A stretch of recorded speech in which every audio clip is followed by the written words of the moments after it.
وسلموا علی رسولہ الکریم اما بعد فاعوذ باللہ من الشیطان الرجیم بسم اللہ الرحمن الرحیم قل ان کنتم تحبون اللہ فاتبعونی یحببکم اللہ صدق اللہ العلی العظیم۔ حضرات، علماء کرام، امیر تحریک لبیک پاکستان، اراکین مجلس شورا اور عشق و محبت رسول میں ڈوبے ہوئے عاشقان رسول و غلامان آل و اصحاب رسول، السلام علیکم ورحمۃ اللہ۔ مبارکباد پیش کرتا ہوں آپ سب کو، خصوصاً ان حضرات کو جو نبی پاک کے ناموس اور عقیدہ ختم نبوت کے تحفظ کی خاطر جیل میں گئے تھے۔ ان کو میرے جملے پر آپ حیران تو ہوئے ہوں گے، جب 2 سال قبل امیر المجاہدین جیل سے باہر آئے، پہلے جب گرفتاری ہوئی تھی، اس دن میں مدینہ منورہ میں مسجد نبوی شریف میں بیٹھا ہوا تھا تو اطلاع ملی، تو میں نے کسی واسطے سے رابطہ کیا۔ ڈائریکٹ تو ان کے پاس ٹیلی فون نہیں تھا، شاید مجھے یاد پڑتا ہے کہ عزیزم صاحبزادہ انس کے ذریعے کسی ذریعے سے ان تک بات کی۔ میں نے کہا جی مبارک ہو آپ کو۔ کہنے لگے خیر مبارک۔ میں نے کہا پتہ ہے مبارکباد میں نے کس کام کی دی؟ یہ نہ سمجھنا کہ میں نے جیل سے باہر آنے کی مبارک دی ہے، میں جیل جانے کی مبارک دے رہا ہوں۔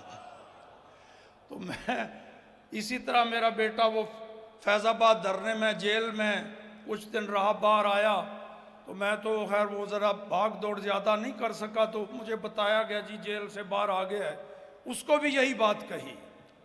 اللہ پاک یہ قربانیاں قبول و منظور فرمائے، اور مجھے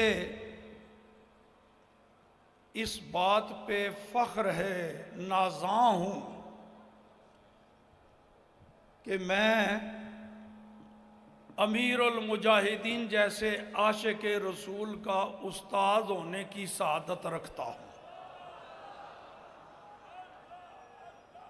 عموماً شاگردوں کو اپنے استاد پہ ناز ہوتا ہے، مگر کچھ شاگرد ایسے ہوتے ہیں کہ استاد کو ان پر ناز ہوتا ہے۔ اللہ کے فضل و کرم سے میں میرے سمیت جو بوڑھے نئی میدان میں آ سکے، ہم شرمندہ ہیں اے امیر المجاہدین، شرمندہ ہیں، ہم سمجھ ہی نہیں سکے تجھے کہ اللہ نے کیا مقام و مرتبہ دیا ہے۔ اس واسطے میں ایک تو یہ بات عرض کروں گا جو پہلے بھی کی تھی، آپ کو یاد ہے امیر المجاہدین کو کہا تھا، ان کے بارے میں کہا تھا کہ جب میں جامعہ نظامیہ میں اپنے 9 نمبر کمرے میں بیٹھا ہوں، امیر المجاہدین میرے پاس آئیں، میں استاذ، وہ میرے شاگرد مجھے ملنے آئے ہیں ٹھیک، لیکن میدان میں جب نکلیں گے تو پھر امیر لشکر وہ ہیں، میں بھی اس لشکر کا ایک کارکن ہوں، پھر امیر وہ ہیں، پھر ان کا حکم چلے گا، جس طرح سب کو ماننا پڑتا ہے بحیثیت رکن، مجھے بھی اس پہ سر جھکانا پڑتا ہے۔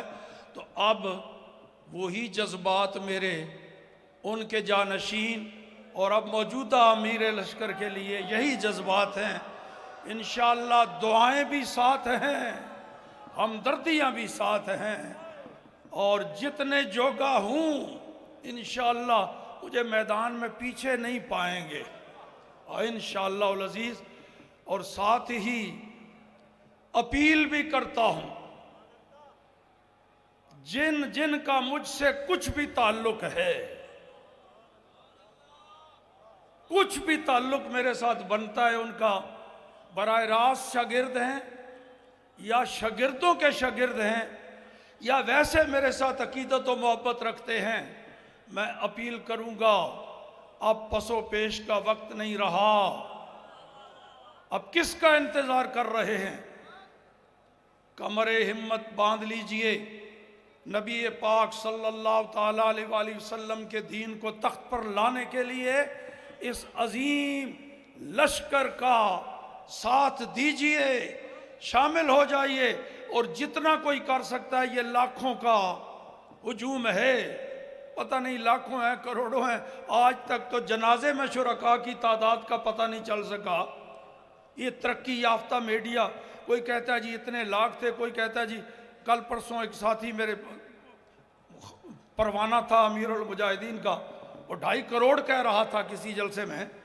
میں نے کہا یہ لاکھوں ہیں یا 1.5 کروڑ ہے یا 2.5 کروڑ ہیں، یہ تو وہ ہیں جو نظر آ رہے تھے، یہ ان کی تعداد بھی تم نہیں ابھی معلوم کر سکے۔ وہ پتہ نہیں کتنے تھے جو نظر نہیں آتے تھے، وہ بھی جنازے میں شریک تھے۔ اور یہ چند دن پہلے بورے والا میں تھا، مجھ سے سوال کیا، کوئی صحافی ٹائپ نظر آ رہا تھا، جناب یہ امیر المجاہدین کا پہلا عرس آ رہا ہے، آپ کا کیا خیال ہے؟ میں نے کہا آپ کو شک شبہ رہ گیا؟ جیسے جنازہ مثالی تھا ایسے ہی یہ عرس بھی اپنی آنکھوں سے دیکھ لینا مثالی ہوگا انشاءاللہ۔ اور دوسری بات یہ ہے کہ پچھلے چند دنوں میں سرکاری ملازمین آپس میں ٹکرا رہے تھے۔ یہ پیچھے کچھ گزرے ہیں نا جی دن، سرکاری ملازمین آپس میں ٹکرا رہے تھے۔